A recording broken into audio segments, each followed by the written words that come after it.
Gravação iniciada, presidente. Retornando, então, aos trabalhos da manhã do dia 17 de março de 2021, vamos apreciar agora o item 44 da pauta, multisserviços informática e lançamento de títulos limitada. Conselheiro André Severo Chaves, com a palavra. Bom, no caso do exame, a contribuinte transmitiu o PERDECOMP, final 8279, em que pleiteou crédito saldo negativo do ano calendário 2001 no valor original de R$ 1.146,80. A unidade de origem emitiu despacho decisório e homologou parcialmente o crédito na quantia de R$ 427,47, conforme o recorte do despacho. Segue ainda as informações complementares da análise do crédito. Verifica que não foi reconhecido parte de retenções na fonte e também uma parte do crédito foi utilizado em compensações anteriores. A interessada foi intimada do despacho decisório e apresentou manifestação de inconformidade, transcreve-se a síntese das alegações formuladas pela DRJ. Então, em síntese, a contribuinte argumenta que desconhece outras compensações decorrentes de saldo negativo em tela, senão as indicadas nessa petição, que a empresa sofreu retenções no valor de R$ 1.342,01, conforme listagem apresentadas para comprovar as retenções sofridas, apresentam razão contábil e nota fiscal. O contribuinte promoveu compensações das estimativas no importe de 63,63. Na PERDECOMP inicial, por erro de fato, não informou as estimativas compensadas.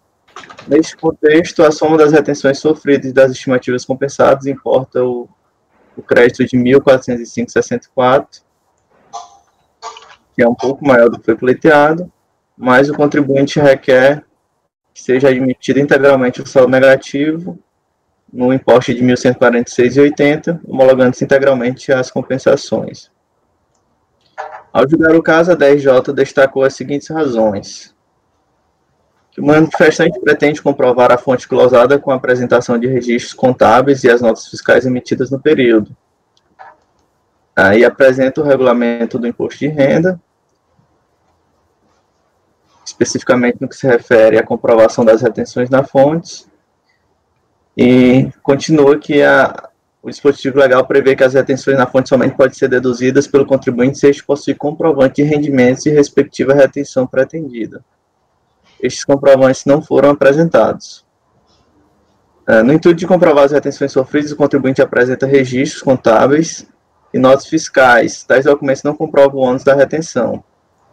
Apesar de haver previsão legal do comprovante de rendimento e retenção na fonte, tais retenções podem ser comprovadas pela apresentação da nota fiscal emitida e o comprovante do recebimento do preço com a dedução do imposto pretensamente retido. Esta comprovação não foi apresentada. Ressalta que os comprovantes de rendimento e a retenção na fonte já deveriam estar de posse do contribuinte quando da apresentação da DECOMP. Não comprovada a retenção pleiteada, mantém-se o confirmado pela DRF, amparado pelas dívidas apresentado pelas fontes pagadoras. O manifestante alega ainda a antecipação de RPJ efetuada através de compensações informadas em DCTF.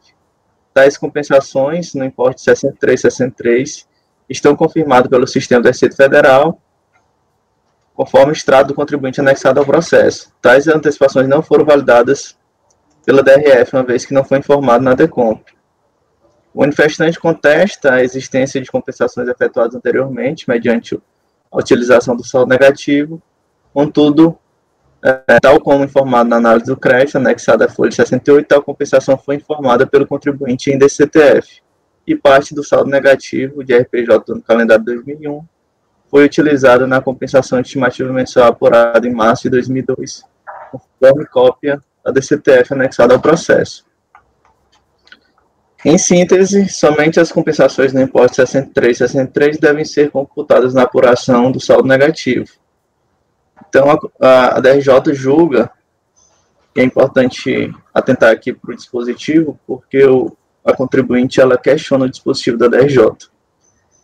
Então, a DRJ volta por julgar procedente em parte a manifestação de inconformidade apresentada neste processo, para reconhecer ao contribuinte o direito ao crédito referente ao saldo negativo de RPJ do ano calendário 2001, no importe de R$ 63,63. Cientificada a decisão de primeira instância, a recorrente alega que a empresa carreou aos autos documentos que lastreiam o contexto fático acerca das retenções, notas fiscais, assentos contábeis, faturamento, detalhamento nas declarações fiscais. A incidência jurídica do crédito em favor da contribuinte é o fato de retenção na fonte. A prestação de serviço sujeita à exação na fonte, a emissão de nota fiscal com destaque da retenção, o recebimento líquido, a contabilização e o detalhamento na declaração fiscal transmitida pelo prestador. Continua mais à frente. Condicionar o crédito à mera apresentação do informe de rendimentos pela fonte pagadora parece-nos muito frágil. O informe de rendimento constitui-se em prova adicional, mas não determinante do fato que gera o crédito e a responsabilidade pelo recolhimento. Da compensação da estimativa de 63,63. Destaques que estimativas foram compensadas com saldo negativo do próprio imposto de renda dos anos anteriores. Ademais, a compensação restou plenamente caracterizada nos assentos contábeis e com lastro devidamente comprovado, nos termos do artigo 66. Procedimento reconhecido pelo julgador de primeiro grau. Considerações finais. Intriga-nos, por fim, o fato do despacho decisório ter confirmado retenções na fonte na monta de R$ 1.032,27, disponibilidade de saldo negativo em R$ 427,47, enquanto que a conclusão do julgamento de primeira instância ter reconhecido o crédito de saldo negativo em valor inferior de R$ 63,63, limitando-se as compensações a este valor.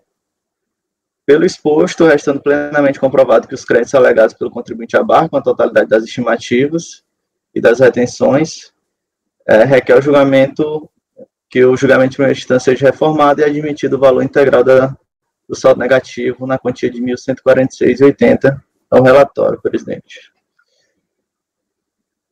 Passo aqui para o voto. O conhecimento do recurso é tempestivo e atende os requisitos de admissibilidade. Inicialmente, cumpre destacar que assiste razão a contribuinte quanto ao inconformismo na decisão de primeira instância, que reconheceu o direito ao crédito referente ao saldo negativo de RPJ no calendário 2001, no importe de R$ 63,63.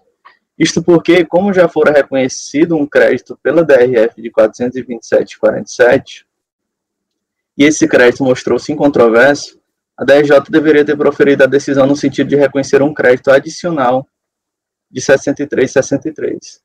Assim sendo, o conflito de realizar um saneamento preliminar do processo esclarece que o crédito reconhecido até a decisão de primeira instância é de R$ 491,10. Tem-se, portanto, que resta em litígio: 1. Parcela do crédito de R$ 345,96 que fora utilizada em compensação anterior à transmissão da DECOM, e 2. Parcela de retenções na fonte não confirmadas no valor de R$ 309,74.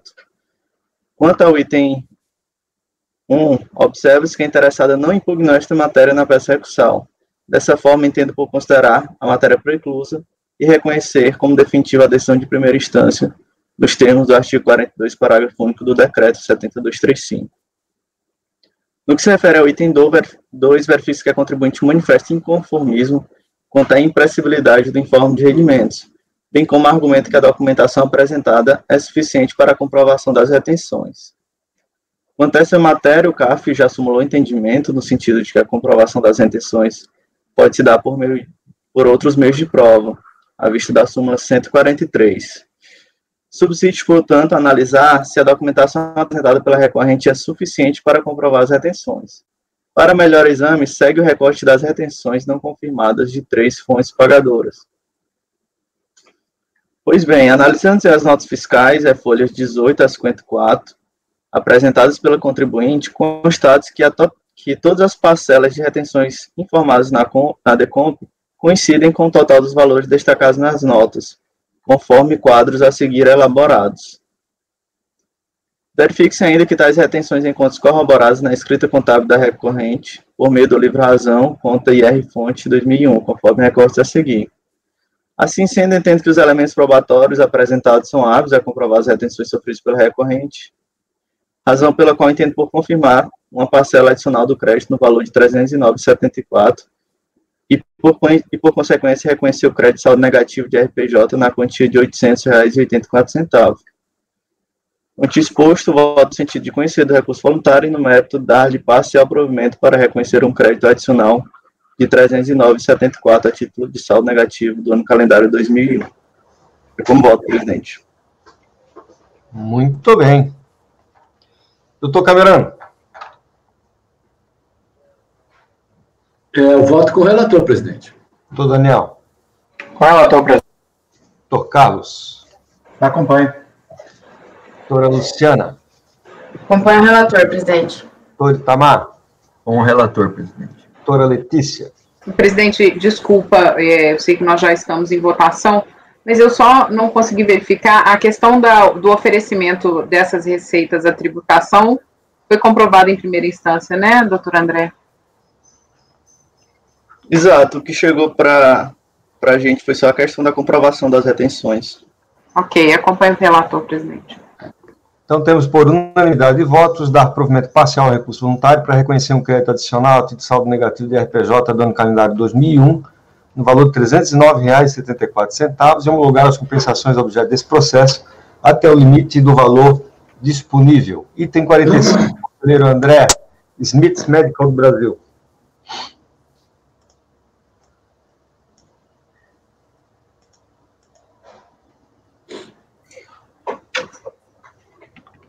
Bom, esse processo também se trata de Perdecomp, saldo negativo de RPJ do ano calendário 2006. Através do despacho decisório, a DERAI de São Paulo reconheceu parcialmente o crédito pleiteado, homologando parcialmente a compensação declarada.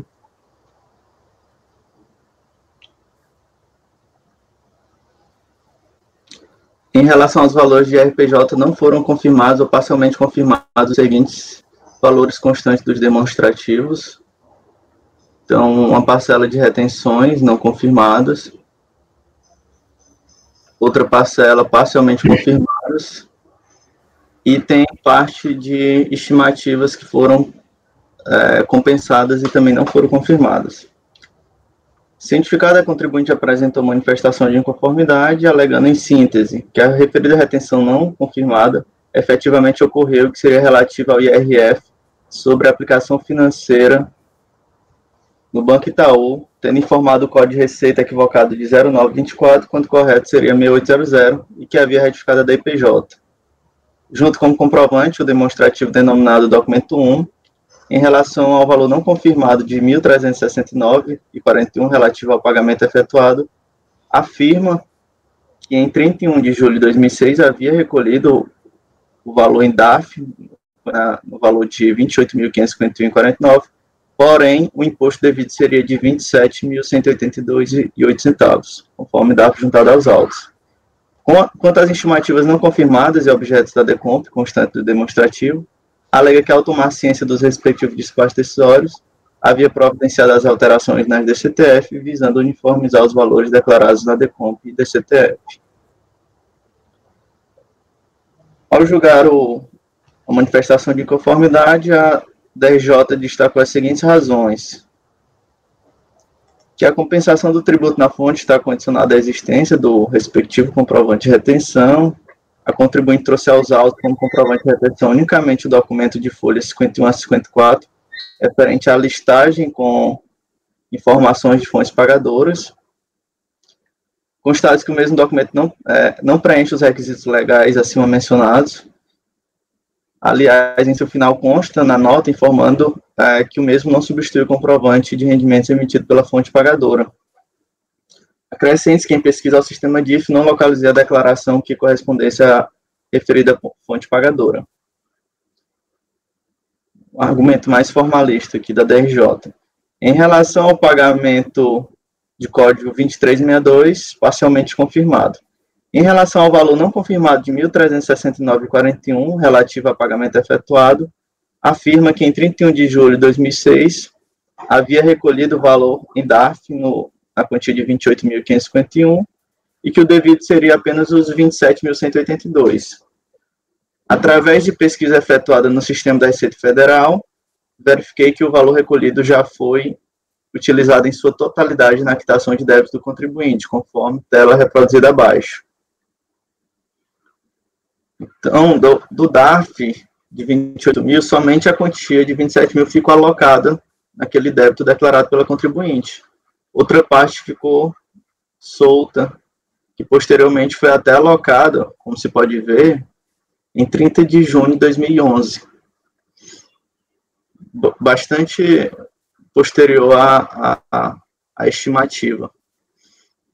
Em relação às estimativas objeto de decomp anteriores e não confirmadas, em sua manifestação de conformidade, a contribuinte alega que havia apresentado manifestações de inconformidade, questionando a não homologação das decomps.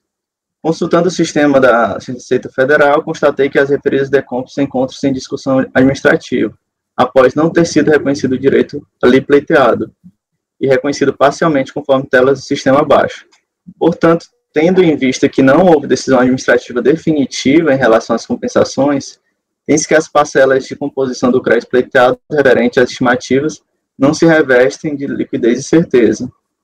Dessa forma, fica patente que a contribuinte não logrou comprovar a liquidez e certeza do crédito, não tendo demonstrado que este tem apoio não só legal como documental.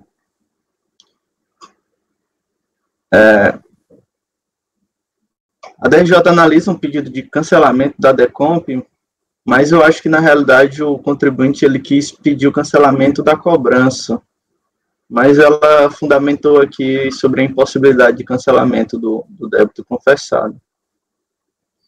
Antes exposto, voto no sentido de considerar improcedente a manifestação de inconformidade. Esses foram os fundamentos da DRJ.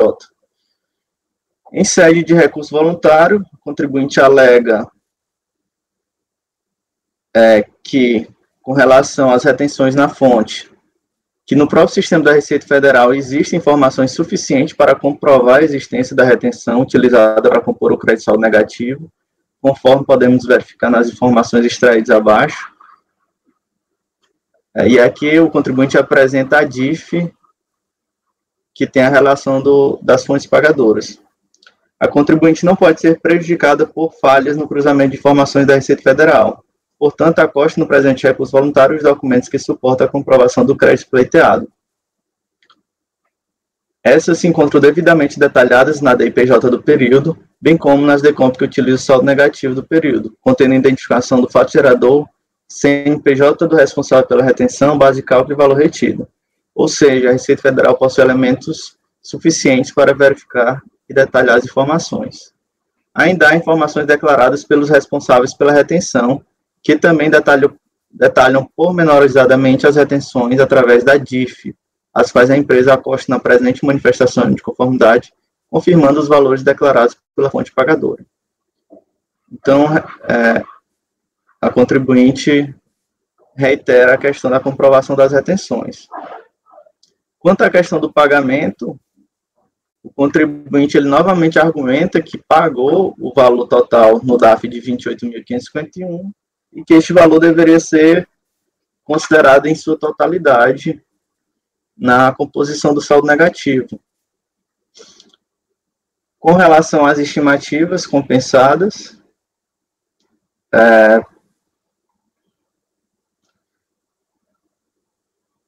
analisando as informações apresentadas no acordo, as estimativas foram compensadas através de decomp, as quais não foram homologadas. Ocorre que os valores de 234,36 e 487 foram liquidados, e o valor de 5.856,08 possui processo em andamento sem decisão administrativa. Então, ele alega que duas dessas estimativas já foram pagas e outra está em processo administrativo e que deveriam compor também o saldo negativo. Por fim, requer o acolhimento da manifestação de conformidade, bem como o reconhecimento, aqui ele denomina como manifestação de inconformidade, mas é na peça recursal, e solicitar a homologação das decomps, é o relatório. Passar aqui para o voto. Pense que a controvérsia do presente processo reside em 3 matérias, que da mesma forma como foram abordadas tanto pela DRJ como pela recorrente, serão analisadas a seguir em tópicos. Das parcelas não confirmadas de RRF. Como visto, o despacho decisório não reconheceu a parcela de R$ 6.516,13 da fonte pagadora Banco Itaú, que fora declarado na DECOMP sob o código 0924. Contudo, em manifestação de inconformidade, a contribuinte alega que, ao preencher a DECOMP, informou o código de receita errado, esse que o correto é 6800, apresentando ainda o relatório DIF das fontes pagadoras no calendário 2006. Observe que a DRJ não reconheceu a parcela do crédito com argumentos estritamente formais, por entender que somente o comprovante de rendimento seria hábil a comprovar as retenções. Só que essa matéria já foi superada pela súmula número 143 do CARF, que fala que a comprovação pode se dar por outros meios de provas. No caso em exame, entendo que o relatório DIF 2006 é suficiente para comprovar as retenções, desde que lastrada em informações detidas pela própria Receita Federal, é o que se observa. Ademais, as informações constantes no relatório correspondem exatamente com o declarado no DECOMP, havendo divergência apenas quanto ao código da Receita, o que considero um erro formal que pode ser superado. Desta feita, entendo por reconhecer a parcela de R$ 6.516,13 de retenções na fonte na composição do saldo negativo. Quanto à parcela não confirmada a título de pagamento de estimativa. Outra parte do crédito em litígio refere-se à parcela não confirmada de pagamento de estimativa, no valor de R$ 1.369,41, relativa ao DARF de R$ 28.551,49. Conforme observa-se no extrato colacionado pela DRJ, de fato o DARF foi recolhido em sua totalidade. Entretanto, somente a quantia de R$ 27.182 fora alocada no pagamento da estimativa do ano calendário. Ademais, verifica-se ainda que a parcela de R$ 1.369 fora alocada em 30 de junho de 2011 em outros débitos da contribuinte. Dessa forma, entendo que a decisão da DRJ não merece reforma nesse ponto, vez que não há como conceber esta parcela do crédito na composição do saldo negativo, haja visto não ter sido alocado ao pagamento de estimativas do ano calendário. Quanto às parcelas de estimativas compensadas e não confirmadas, é basicamente aquele posicionamento que a turma já adota. Inclusive, ontem eu li um processo no mesmo sentido. Acrescentei apenas aqui em azul algumas observações que o conselheiro Camerano e o conselheiro Itamar me sugeriram, mas é no sentido de acolher essas estimativas na composição do saldo negativo, com base ainda no parecer normativo 2 de 2018, e reconhecendo a totalidade dessas estimativas de 6.577,88 na composição do saldo negativo. E aí eu fiz aqui mais à frente uma planilha fazendo a apuração do crédito, que o crédito informado na DECOMP foi de 477 mil. O contribuinte apurou como devido, não apurou tributo a pagar, mas as parcelas confirmadas no despacho decisório foram no valor de 463.124,09 e as parcelas adicionais confirmadas nesse acordo de 13.094,01.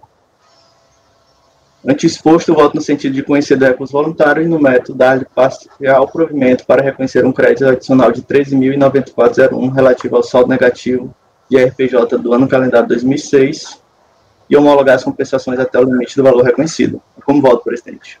Muito bem. Alguma dúvida, senhores? Doutor Camerano. Acompanho o voto do relator, presidente. Doutor Daniel. Desculpa, doutor Carlos queria falar. Presidente, não, só para eu entender aqui, agora essa demonstração, ele tinha pedido 477 no PDCOMP, já tinha sido confirmado o despacho decisório 463, dos 477, né? Então, nós estamos indo para 476, tá, 13.094, ok. Doutor Daniel. Com o relator, presidente. Doutor Carlos. Com o relator. Doutora Luciana. Também acompanho o relator, presidente, bem detalhado o voto aqui. Verdade. Doutor Itamar. Com o relator, presidente. Doutora Letícia. Acompanho o relator, presidente. Também acompanho o relator. Temos, então, por unanimidade de votos, dar provimento parcial ao recurso voluntário para reconhecer um crédito adicional a título de saldo negativo de RPJ, dando calendário 2006, no valor R$ 13.094,01, e homologar as compensações objeto desse processo até o limite do valor disponível. Muito bem. Item 46, conselheiro Itamar, Satélite Incorporadora ES Limitada.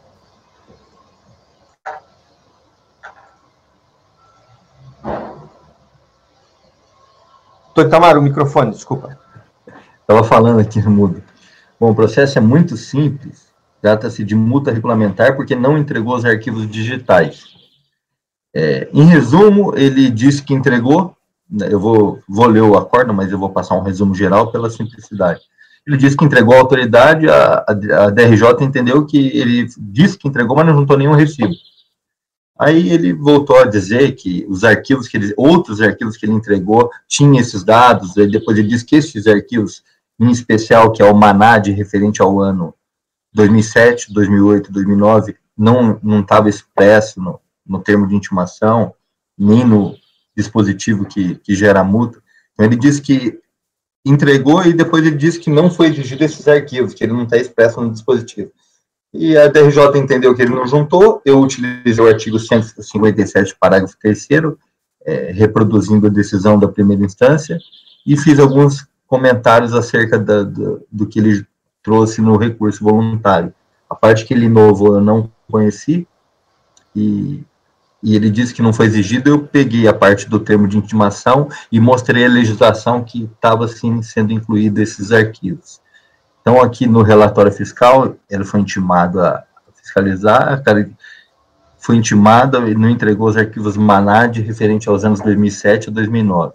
Caracterizou a infração do imposto, nos termos desse artigo aí.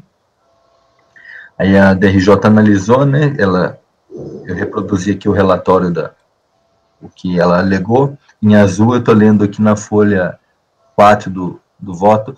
Dentro do prazo estipulado no termo de diligência, foram entregues os arquivos digitais 5 e MANAD. Ele está dizendo que ele entregou o MANAD. Sendo este último recusado pelo fisco, entre junho de 2011 e agosto de 2011, diz que compareceu 8 vezes à Receita Federal para a validação do MANAD, informando que houve várias negativas nesse processo.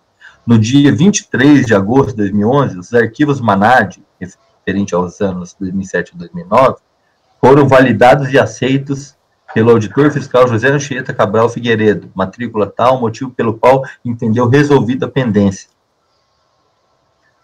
Aí a DRJ diz que ele não, eu vou tratar disso no voto, que eu vou reproduzir a decisão, né? Diz que ele alegou, mas não trouxe nenhum documento provando que ele entregou esse documento a esse auditor aí. A decisão restou assim emendada, e no recurso eu marquei em azul aí as principais alegações que, em essência, repete o que ele já alegou na impugnação, né? Nesse sentido, torna-se de bom alvitre registrar que a contribuinte efetivamente procedeu à entrega dos arquivos atinentes às folhas de pagamento. Eis que tal elemento contábil afigura-se integralmente contido nos arquivos e sistemas magnéticos apresentados pela recorrente à fiscalização, substanciados nos registros contábeis, saldos mensais, planos de contas e centros de custo e despesa 5, assim como se integra, todos relativamente ao interregno encerrado entre 2007 e 2009, além da própria GFIP, que contempla as mesmas informações contidas no relatório MANAD. Enfim, a alegação principal dele é essa, e ele alega, a propósito, convém dizer que o termo MANAD não consta expressamente da norma sancionatória acima referida. O item 28, que eu reproduzi no voto, na folha 6, tá marcado em vermelho. Então, essas são as alegações principais dele. Convido a turma para a gente partir para o voto. Bom, em síntese, a argumentação principal da interessada é que no dia 23 de agosto de 2011, o arquivo MANAD foi validado e aceito pela Receita Federal, através do auditor José Anchieta Cabral Figueiredo, matrícula tal, sendo entendido como resolvido pelo contribuinte. As razões já foram apreciadas pelo colegiado da Corte, o que torna plenamente cabível a aplicação do artigo 57, parágrafo 3º. Então, eu vou transcrever aqui a decisão que ele apreciou, e eu estou partindo para o item 6, marcado em azul. Na situação sob exame, observa-se que a empresa efetivamente não apresentou os arquivos de folha de pagamento requisitados, atinentes aos anos 2007 e 2009, consoante informado pela autoridade fiscal, folha 5, e evidenciado pelos recibos de entrega, as folhas 15 a 17.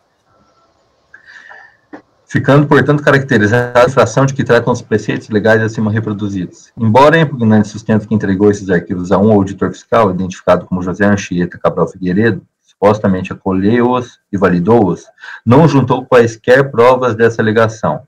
Para afastar a infração que lhe foi imputada, bastaria o sujeito passivo ter anexado, por exemplo, os recibos de entrega dos arquivos em pauta. Dessa forma, submete-se ao princípio segundo o qual alegar e não provar é o mesmo que nada alegar.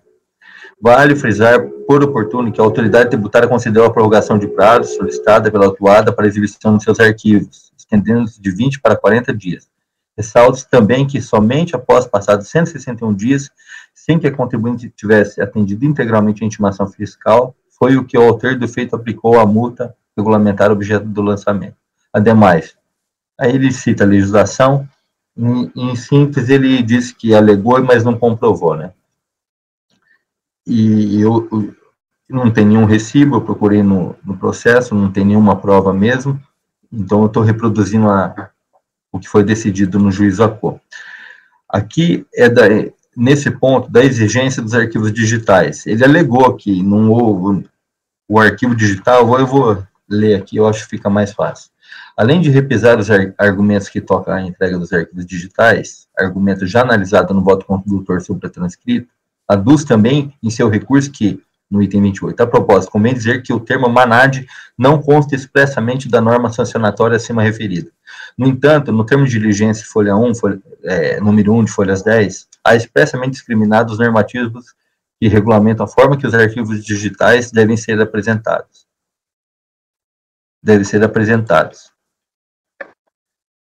Entre eles, destacam a instrução normativa número 2 de 2006, que definiu o formato e layout dos arquivos digitais, aprovou o Manual Normativo de Arquivos Digitais, que é o MANAD, e determinou que as empresas deverão submeter previamente os arquivos digitais ao Sistema de Validação e Autenticação de Arquivos Digitais, SVA, antes de fornecê-los ao auditor fiscal requisitante, para verificar se os arquivos estão em conformidade com o padrão estabelecido no MANAD e, se for o caso, corrigir todos os erros e eventuais divergências apontadas pelo referido sistema.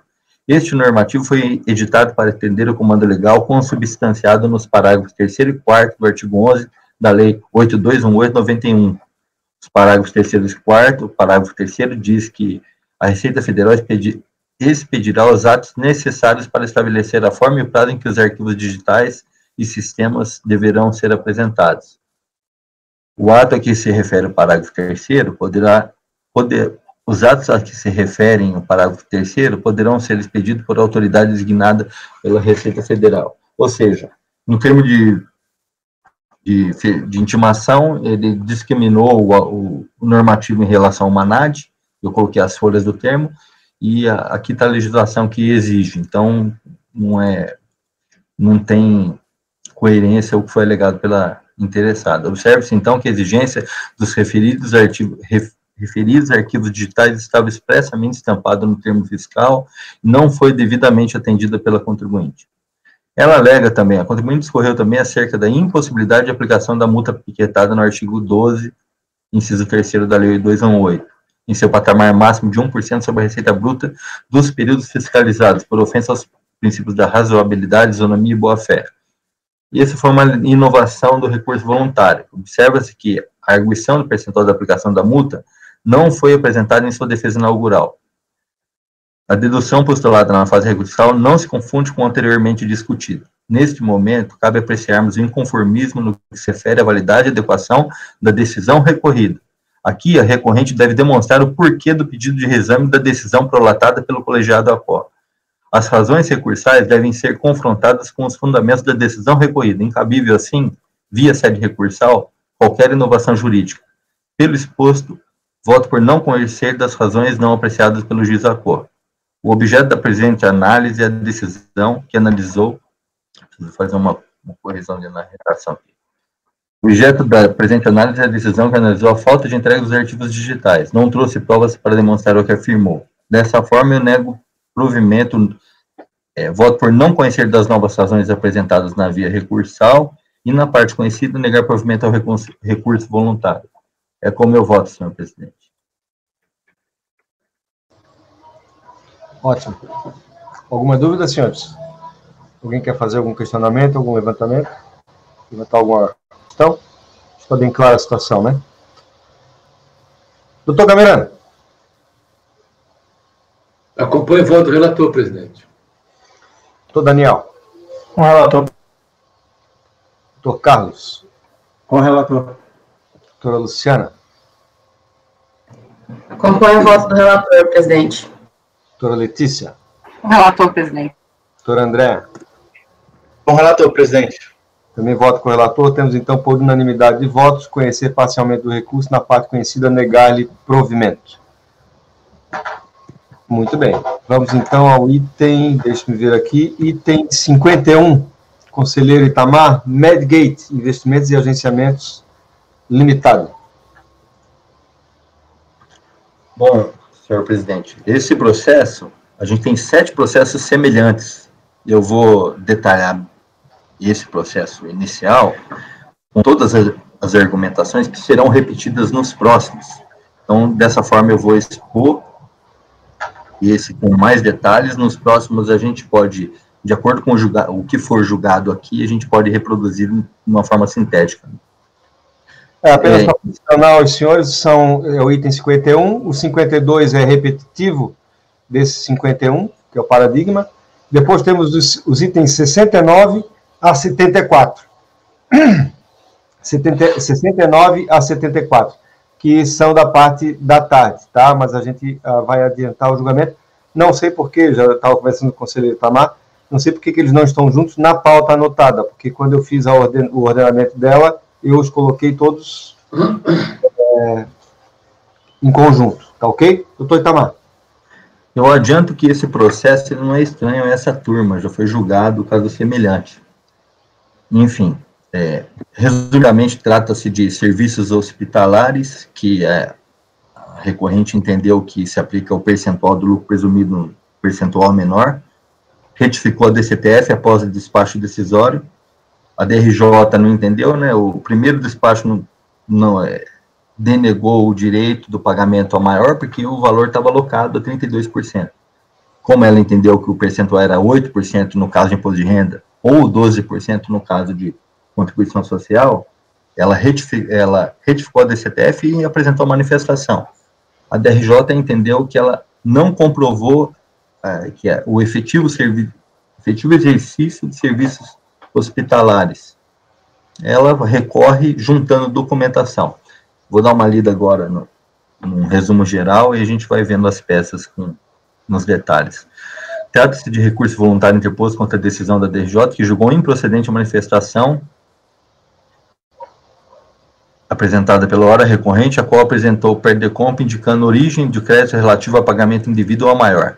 Em sua defesa, a interessada alega que havia constatado ter cometido equívoco na aplicação do percentual de presunção do lucro presumido, em relação aos serviços hospitalares, e após efetuar a correção, verificou não haver imposto a pagar no período, o que levou a retificar a DIPJ do período. No entanto, por um lapso, não teria retificado a DCTF, realizada apenas após a ciência do despacho decisório. Afirma que as retificações de suas declarações haviam sido efetuadas pelo fato de que, em função do processo de consulta de final 40, fora reconhecido o direito de se enquadrar no conceito de atividades hospitalares, para fins de apuração do imposto de renda e contribuição, utilizando-se de forma retroativa os percentuais de 8% e 12%.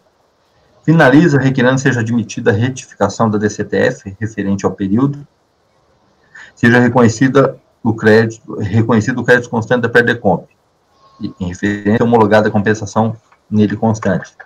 O colegiado ACO considerou improcedente a manifestação, mantendo a decisão impugnada, porquanto entendeu que deveria a contribuinte comprovar o erro cometido mediante a apresentação de documentos contábeis e outros. Realça que apenas a cópia da solução de consulta, supracitada, né, a qual a impugnante carregou aos autos, a fim de justificar o direito da aplicação do percentual de 8%, percentual reduzido, no caso da CSLL também, sem qualquer outro elemento que sustente o alegado direito, não é suficiente para justificar o entendimento de que tal ato enquadraria sua atividade como serviço hospitalar. Conclui que, por não conseguir comprovar a prestação de serviços médicos, o contribuinte não poderá se submeter à norma que permite a aplicação da alíquota de 8% de forma automática. Acrescenta, mesmo que coubesse ao contribuinte retificar as suas declarações a qualquer tempo, necessário comprovar os erros anteriormente cometidos, de forma que autorizassem as retificações pretendidas. Nessa esteira, considerou sem efeito as alegações apresentadas, por estarem desacompanhadas de prova e diante da não comprovação do seu direito creditório, entendeu ser incabível a compensação, uma vez que o contribuinte não comprovou a existência do crédito pleiteado. Então, esse foi o entendimento da DRJ. Em seu recurso, eu vou ler, irresignada, a contribuinte apresenta recurso voluntário alegando que a decisão do juiz ACO julgou improcedente sob a perfunctória alegação de que considera-se sem efeito as alegações desacompanhadas de prova, eis que o ônus da prova compete ou cabe a quem alega, e B, a solução em processo de consulta é proferida em tese, cabendo ao contribuinte comprovar que atende às condições estabelecidas no referido ato. Explica que, ao transmitir a PERDECOMP, deixou de retificar a DCTF do período, o que fez com que a mesma continuasse atrelada à quitação do débito originário, inviabilizando a homologação da compensação. Aduz que, em circunstâncias dessa natureza, segundo a turma especial do CARF, tem interpretado que o contribuinte, por força do princípio da verdade material, tem direito subjetivo à compensação, desde que apresente prova da existência do crédito compensado. Apresenta aqui o entendimento da solução de consulta, né, que enquadra ela. Conclui, então, que não restam dúvidas que os serviços prestados pela recorrente nas diversas especialidades da área médica e saúde, tais como clínica, médico geral, cirurgia geral, ortopedia, traumatologia e outros, né, consoante os documentos de que trata o item 4 adiante, se enquadravam perfeitamente nas condições dos itens 1.7 e 1.8 da atribuição. Preciso fazer uma 1.2.1.5 e 2.2.5 da atribuição 2, todos parte 2 da mencionada resolução Anvisa, ou seja, de acordo com a solução de consulta, para ela se enquadrar em serviços hospitalares, né, que é dessa norma Anvisa aqui. Ressalta que a aplicação do entendimento acima exposado se deu de forma retroativa, em observância ao artigo 106 do Código Tributário. Ela junta documentos para comprovar o exercício da atividade de serviços hospitalares. Cada desses processos, ela junta alguns tipos de documentos diferentes, a gente vai analisar no voto de cada um deles. Peticiona após requerendo a juntada do acórdão, esse acórdão 1003.001.054, da primeira sessão de julgamento da terceira turma extraordinária. No acórdão, aduz que citado julgamento proferido no referido acórdão, preciso dar uma corrigida nessa redação aqui, cuja discussão é idêntica àquela discutida no presente processo, resumindo-se em na possibilidade de apresentação de provas materiais em momento posterior à primeira manifestação e na possibilidade de enquadramento de serviços prestados pelo peticionante no Conselho de Serviços Hospitalares. Em relação a esse acórdão, ele é um entendimento diverso do que essa turma já entendeu. Eu vou apreciar ele aí eu não concordo com o que ele julgou, a gente vai apreciar ele no voto aí, na sequência. Então, convido vocês para entrar, para a gente iniciar a leitura do voto. Em apertada síntese, a contribuinte, por exercer a atividade de serviço hospitalar, recalculou o valor dos tributos e utilizou de forma retroativa os percentuais de 8% e 12%, em vez de 32%, em função do processo de consulta. Assim, apresentou PERDECOMP, através da qual pleiteou a compensação do pertence ao crédito relativo ao recolhimento realizado a maior. Como não havia retificado a DCTF, o DARF, apontado como crédito de pagamento indevido ao maior, estava alocado ao débito, originalmente declarado, não restando saldo disponível. Ao analisar essa manifestação, o juiz ACO entendeu que apenas a cópia da solução de consulta não é suficiente para justificar seu direito à aplicação do percentual reduzido.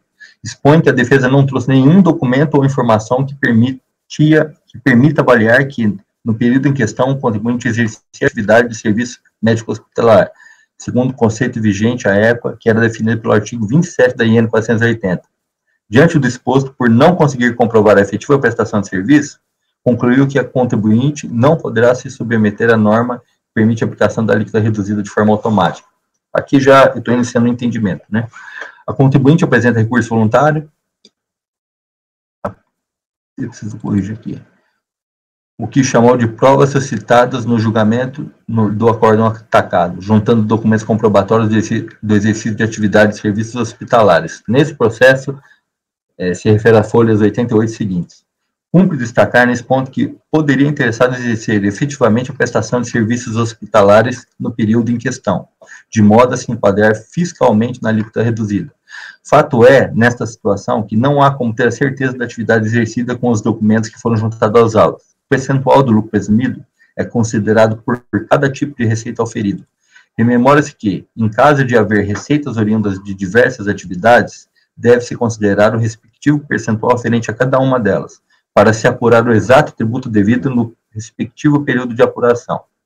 Por outro lado, o crédito que se aponta em uma declaração de compensação deve ser líquido e certo. Não pode haver dúvidas para que se proceda a ulterior homologação da compensação. O ônus probandi é do contribuinte.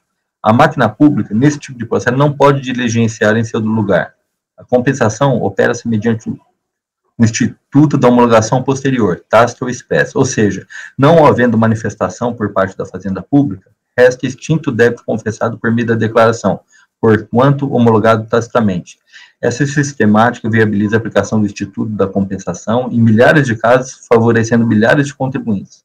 No entanto, qualquer dúvida quanto à certeza e liquidez do crédito contra a Fazenda, a sua comprovação deve ser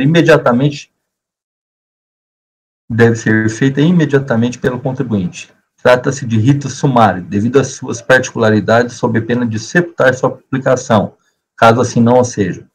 Ademais, cabe realçar que esta mesma questão em relação ao mesmo contribuinte não é estranha a esta turma de julgamento. Na mesma linha do supraexposto, reproduz exímio voto condutor, constante do acórdão 14.01.004.033, situação em que o ilustre relator Carlos André Soares Nogueira expõe suas razões de decidir, as quais adoto como minhas, aplicando-se ao caso ora apreciado. Enfim, essa turma aqui, de acordo com esse acórdão citado, já julgou o caso semelhante. E situação que, por unanimidade, negou o provimento ao recurso voluntário. A composição da turma era quase a mesma. Se a gente dá uma olhada, acho que um único integrante que não participou da votação foi o doutor André Chaves. Eu vou citar aqui, eu marquei em azul, as argumentações expostas pelo conselheiro Dr. Carlos, e eu vou ler aqui. Entretanto, incumbe ao sujeito passivo comprovar a ocorrência do erro de fato e a liquidez e certeza do crédito pleiteado. Na espécie, o recorrente trouxe elementos de prova que demonstram que exerce atividades que podem se enquadrar como serviços hospitalares, para fins de apuração do lucro presumido. Entretanto, não traz nenhum elemento que possa asseverar a liquidez e certeza do crédito pleiteado. Trata-se de matéria probatória. No recurso voluntário, o contribuinte fez longa defesa da interpretação do artigo 23 da IN 306. O mesmo ocorreu nesse recurso. Defendeu o direito de apurar o lucro presumido conforme a alíquota mais benéfica e não a alíquota aplicável ao serviço em geral. Contudo, os elementos probatórios trazidos aos autos não são suficientes para conferir certeza e liquidez ao crédito pleiteado. Explico.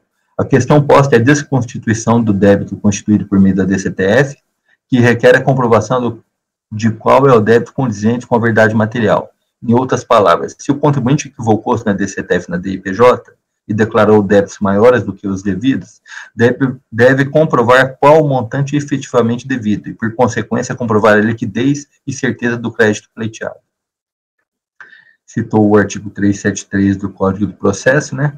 Assim, não basta que o contribuinte faça a prova de que desenvolve atividades que podem ser enquadradas no Conselho de Serviços Hospitalares, para que automaticamente toda a receita operacional oferida seja enquadrada nos percentuais de 8% e 12%. É preciso que o sujeito passivo junte elementos para vincular a receita à atividade de serviço hospitalar. É preciso trazer aos autos elementos de prova relativos às receitas auferidas, para demonstrar quais as atividades que se enquadram como serviço hospitalar e quais não se enquadram. As receitas provenientes de simples consultas, por exemplo, não se enquadram na tributação mais benéfica, como se pode observar da solução de consulta 145. Mais adiante. A análise das notas fiscais também não socorre a recorrente, Em verdade, trata-se de notas fiscais globais emitidas mensalmente com a singela descrição de serviços médicos prestados.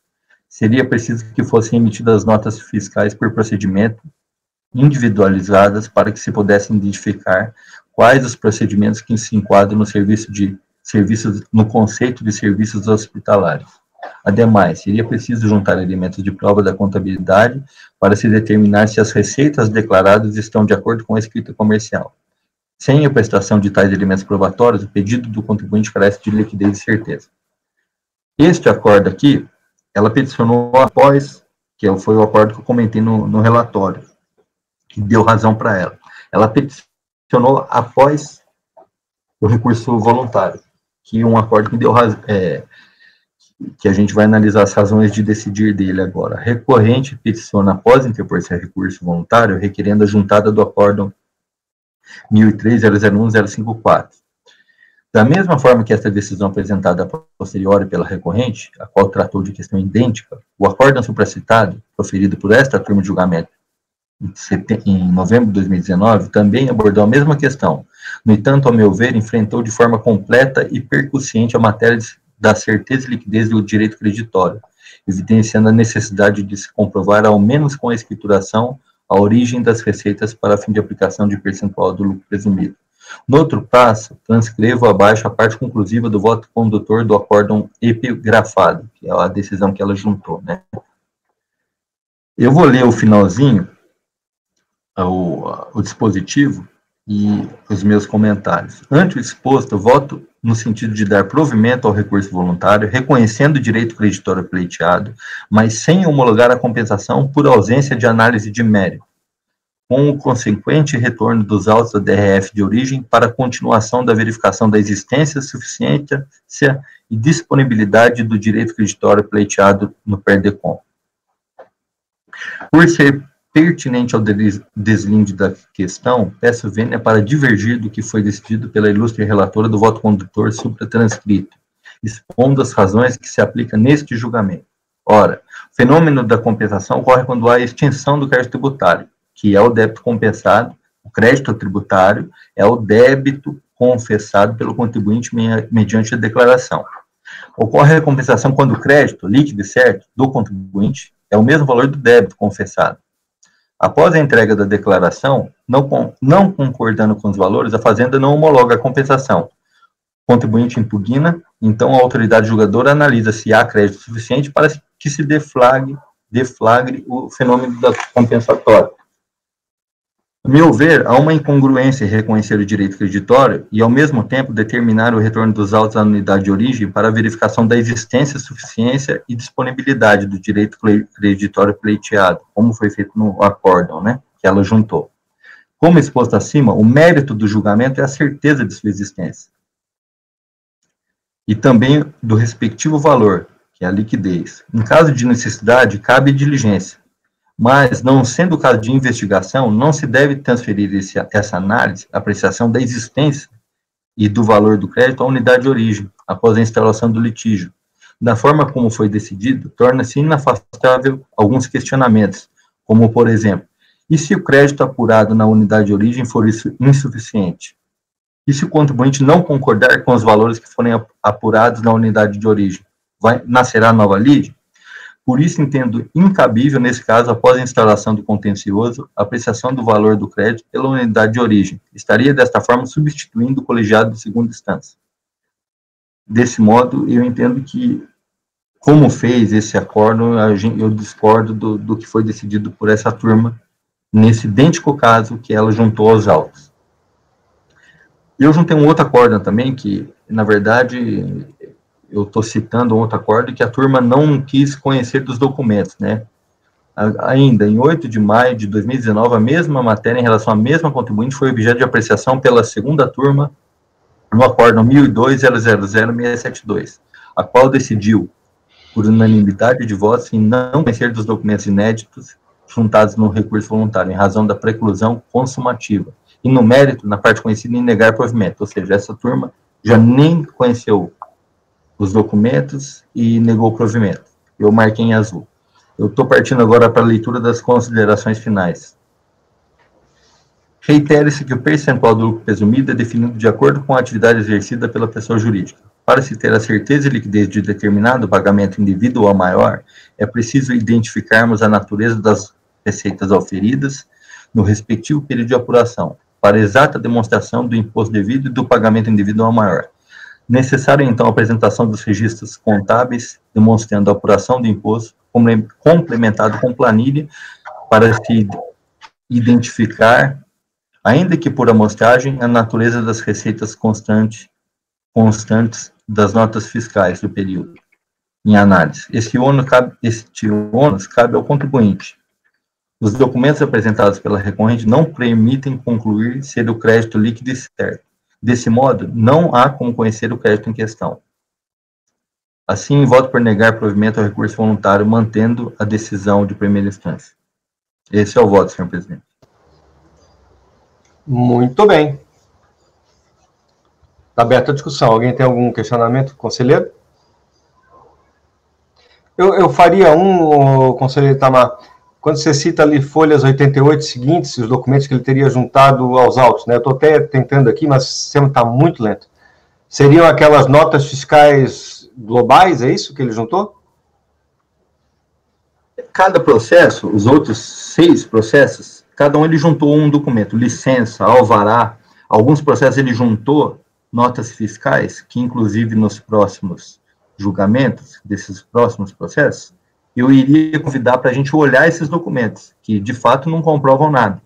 Ou seja, como não são iguais esses processos, cada processo é algum tipo de documento,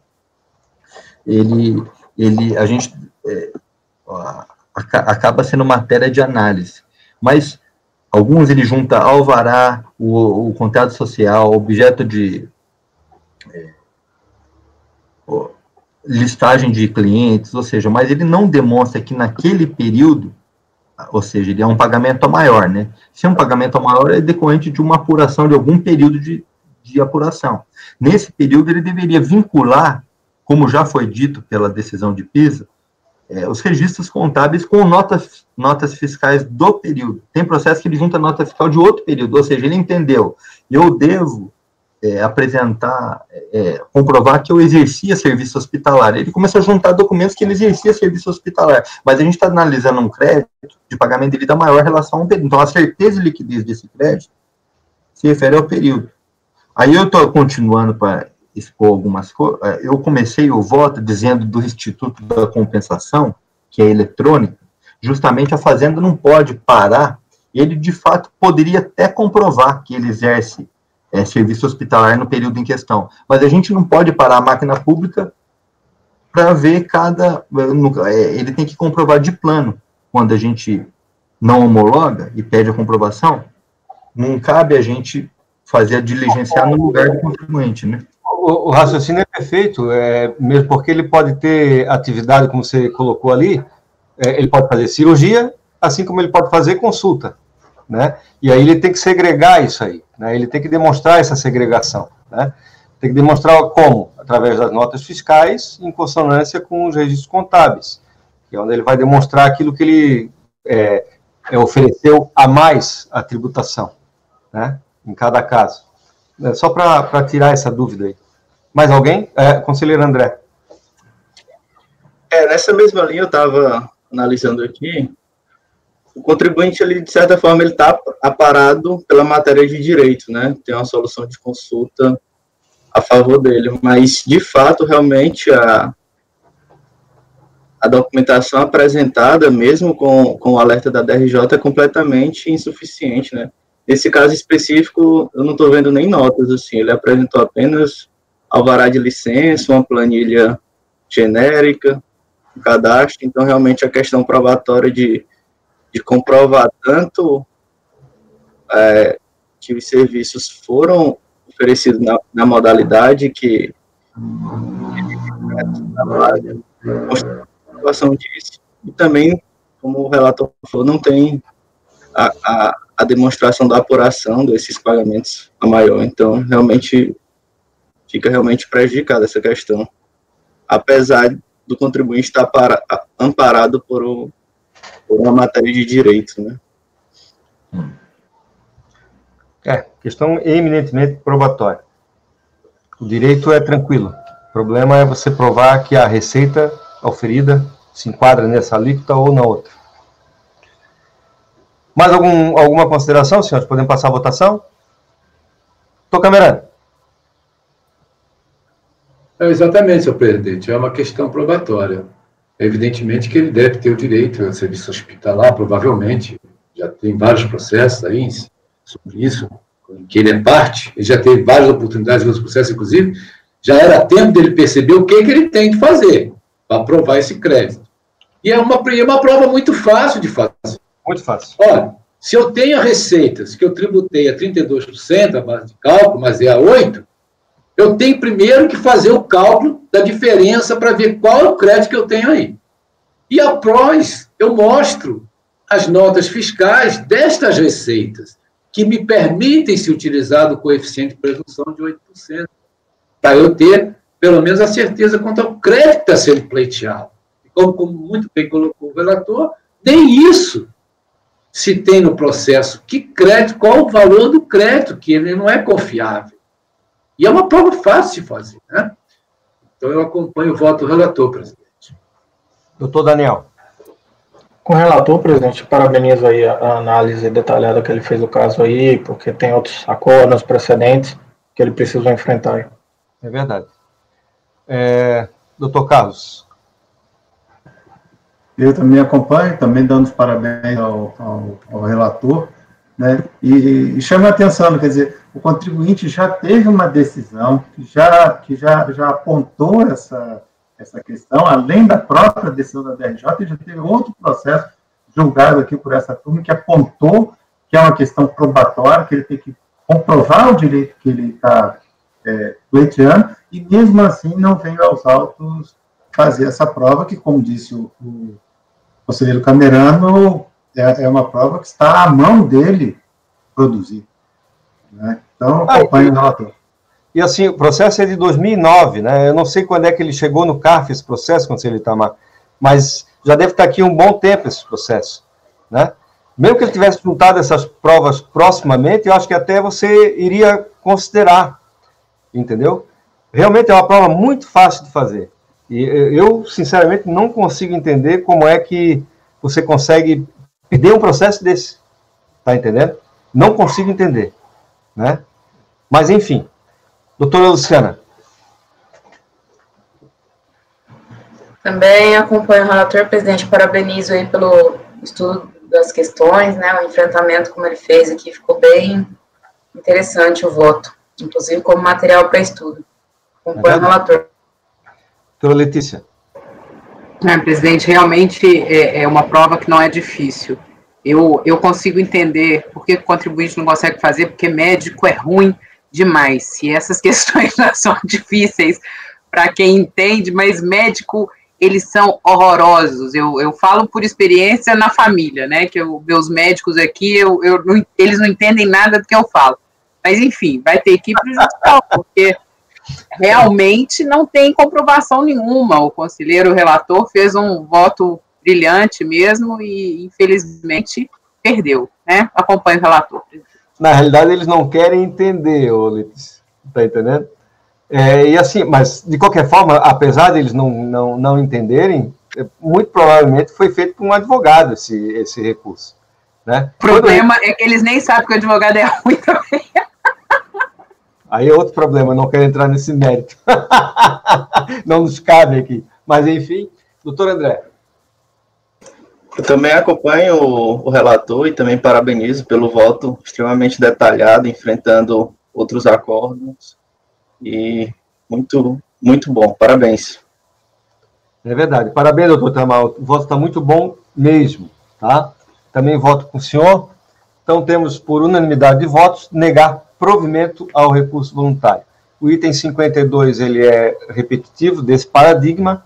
Vamos ao item 69, então, conselheiro.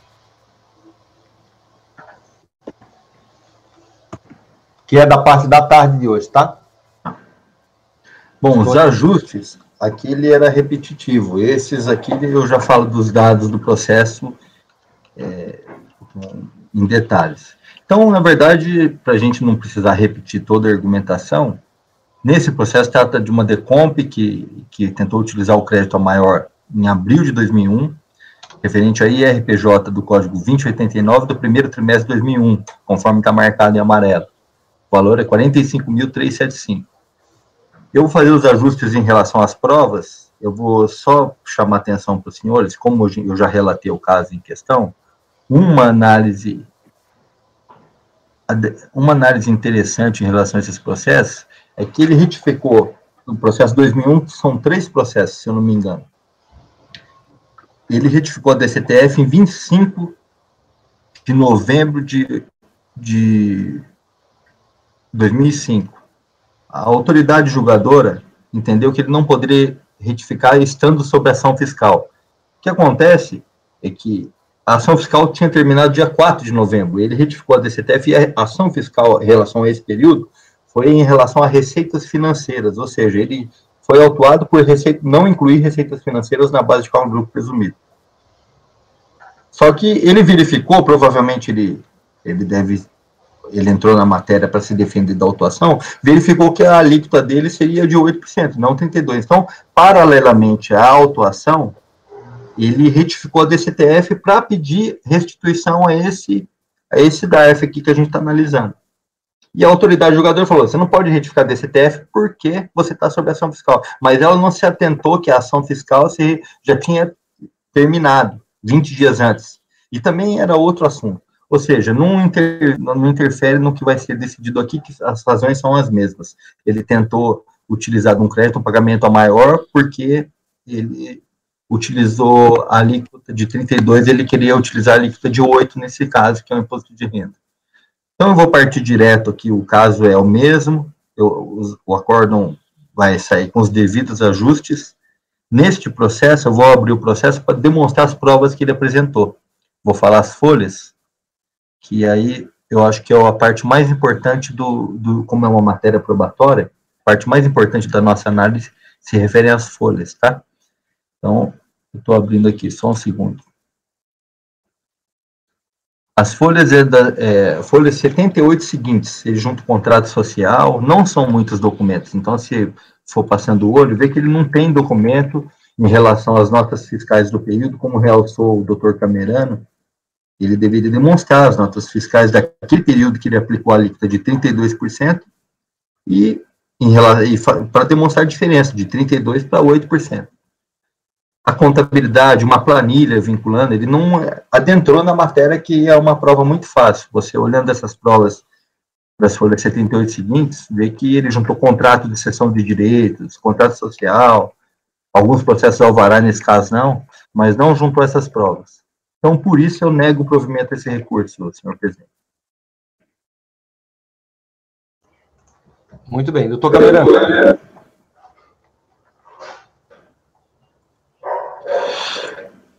Acompanhe o voto do relator, presidente. Daniel.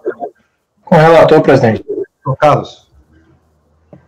Eu acompanho o relator. Eu tive a curiosidade de olhar aquela decisão anterior da turma, que foi citada, né, na fundamentação do relator. Ela é de dezembro de 2019. Quer dizer, o contribuinte teve aí um ano para juntar as provas que nós dissemos lá naquele primeiro que não existiam, né? E mesmo assim não fez. Então, acompanho o relator. Doutora Luciana. Também acompanho. Doutora Letícia. Acompanho o relator, presidente. Doutor André. Com o relator, presidente. Por unanimidade de votos, então, negar provimento ao recurso voluntário. Item 70, conselheiro Itamar. Eu já adianto aqui, nesse item, como a gente está analisando as matérias probatórias, eu vou falar sobre o crédito, mas a matéria probatória, elas constam nas folhas 137 seguintes. Eu já vou abrir aqui o acórdão. Eu vou fazer as devidas adequações, mas se trata também de um crédito do imposto de renda, do presumido.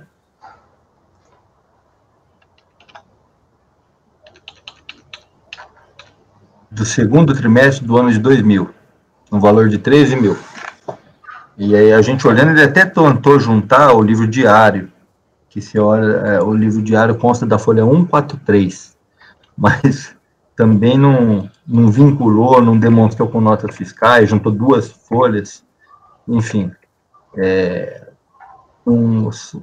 apesar de estar autenticado, mas não demonstra o crédito daquele período, né, com as notas fiscais, discriminando por receitas. Ele apenas juntou no processo e não conseguiu demonstrar a certeza e liquidez do crédito pleiteado, né, a diferença da alíquota de 8% com 12%. Então, por isso, eu também nego o provimento ao recurso, senhor presidente. Ok. Doutor Camerano. É a mesma empresa? Mesma empresa, mesma coisa. São 6 processos iguais, senhor Camerano. Porque o nome da empresa está diferente, né? O nome da empresa é no... O 70, né? O 70? 70? É o item 70? É Medgate Investimentos, né? Ah, é verdade. Teria que alterar ali, que são empresas distintas, né? Na capa do processo está serviços médicos. É que aqui saiu como outro nome, não sei se mudou a razão social. A 70 e a 71 está dando na pauta com Medgate Investimentos. Ele pode ter trocado aí, atualizado nesses e não atualizado nos outros. É verdade. Todas são a Medgate Serviços Médicos. Na pauta, eu até assustei agora, mas eu estou com um processo, então... Deve ter alteração no meio do caminho aí da razão social das empresas. Eu acompanho o voto do relator, então, presidente. Ok. Doutor Daniel? Acompanha, presidente. É o item 71, viu, senhor presidente? Não é isso? Oi? É o item 70 ou 71 que a gente está... 70. Item 70. Doutor Carlos? Acompanho. Doutora Luciana? Também acompanho. Doutora Letícia? Acompanho. No e-processo estão todas Medgate Investimentos e Agenciamentos Limitada, não tem nenhuma. Deve ter mudado. Médicos. Deve ter mudado a razão. Doutor André? Acompanho o relator. Também acompanho o relator, temos por unanimidade de votos negar provimento ao recurso voluntário. Item 71, conselheiro Itamar. Item 71, agora sim é o segundo trimestre de 2000. Aquele era o segundo. As folhas, o livro diário na qual eu falei, ele está na folha 143 desse processo. Não comprovou, eu também não vou nego o provimento, porque os documentos juntados não são suficientes para comprovar a diferença de alíquota, senhor presidente. Então, meu voto... Por negar provimento, né? Negar provimento. Doutor Camerano? Acompanhe, senhor presidente. Doutor Daniel? Acompanho, presidente. Doutor Carlos? Acompanho. Doutora Luciana? Acompanho. Nossa, está oscilando muito o sinal aqui para mim, mas acompanho. Doutora Letícia? Acompanho, presidente. Doutor André? Acompanho o relator, presidente. Então, temos no item 71 também, por unanimidade de votos, negar provimento ao recurso voluntário. Item 72, conselheiro Itamar. Item 72, mesma coisa, inclusive é o mesmo período. Os documentos juntados estão de folhas 100 e seguintes. Juntou no documento 5 e documento 6, folhas 188 e seguintes, algumas notas fiscais. Mas a gente observa, inclusive eu vou realçar isso no acórdão, que são notas aleatórias, né? Que ele juntou uma de agosto, outra de outubro, enfim, se a gente pode conferir nas folhas 188 seguintes. Então, por isso eu nego o provimento ao recurso também, senhor presidente, pelos mesmos motivos. Ok. Doutor Camerano? Acompanhe, presidente. Doutor Daniel? Acompanho, presidente. Doutor Carlos? Com o relator. Doutora Luciana? Com o relator, presidente. Doutora Letícia? Acompanho o relator. Doutor André? Com o relator, presidente. Também vou com o relator, então temos o item 72, por unanimidade de votos, negar provimento ao recurso voluntário. Item 73. Item 73 é o pagamento de abril de 2001, montante de 38 mil do IRPJ, né? As folhas, a prova que ele juntou, que seria mais próxima, estão as folhas 183 seguintes, também são notas aleatórias, ele não vinculou e não demonstrou diferencial de alíquota, por isso eu nego provimento ao recurso voluntário, senhor presidente. Ok. Doutor Camerano. Acompanhe, presidente. Doutor Daniel. Acompanhe, presidente. Doutor Carlos. Acompanhe. Doutora Luciana. Também acompanho, presidente. Doutora Letícia. Acompanhe, presidente. Doutor André. Também acompanha, presidente. Também acompanho. Temos, então, por unanimidade de votos, negar provimento ao recurso voluntário. Por último, item 74, conselheiro Itamar. Em 74, ele juntou, no final, a decisão do CARF, né? É a mesma que a gente já analisou. Se refere a crédito de RPJ no valor de 10 mil. Teria sido pago indevidamente em outubro de 2000, relativo ao período de apuração de setembro de 2000. Não juntou provas, as provas do processo é a folha 73 seguinte, então não demonstrou diferença de alíquota, eu nego pelas ações expostas, eu nego o provimento ao recurso voluntário, senhor presidente. Ótimo. Doutor Camerano. Acompanhe, presidente. Doutor Daniel. Acompanhe, presidente. Doutor Carlos. Acompanhe. Doutora Luciana. Acompanho. Doutora Letícia. Acompanhe, presidente. Doutor André. Acompanha, presidente. Então, temos também, por unanimidade de votos, negar provimento ao recurso voluntário. A gente teria, então, ainda na parte da manhã, o último processo da pauta dessa sessão, que é o item, deixa-me ver aqui, item 5, item 53, conselheiro André, cooperativa A1. Esse nós vamos deixar para tarde, tá? Devido ao adiantado da hora. Então, à tarde a gente volta a ele, logo tem que ver se tem sustentação, deixa eu ver se tem sustentação à tarde aqui. Devemos ter sustentação à tarde, tá? Então, assim que a gente fizer a sustentação, a gente volta à ordem normal da pauta e incluímos esse processo aqui, tá? Tá ok, doutor André?